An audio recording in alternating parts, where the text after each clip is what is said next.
قال: يا زمن أنا وحيد موحد في الدنيا صفائي، وأسأل نفسي طول الوقت ليش أنا مظلوم، ولا عد عرفت منين أجي للدنيا من ضيق حالي، والهم عايش في أعماقي ومن المآسي معرفة نوم. يا صاح كافئ العوجاء وبالدنيا أبد لا تبالي، عيش دائما رافع الرأس لو المياه ترجع سموم، ولا تفكر دائما إلا بمن فوق الكل عالي، وبتصفى من طريقك كل العوائق والغيوم.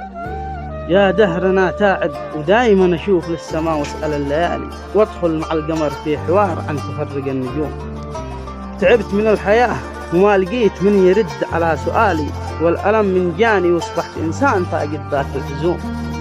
ما يضيع العزم في إنسان زيك مثالي، ما يضيع العزم في إنسان زيك مثالي، من عجز للهم بايظل الهم فوقه يحوم، واحذر تزيد التفكير والراس من الأذكار خالي، ولا عجزت اسأل فإن السؤال مفتاح العلوم.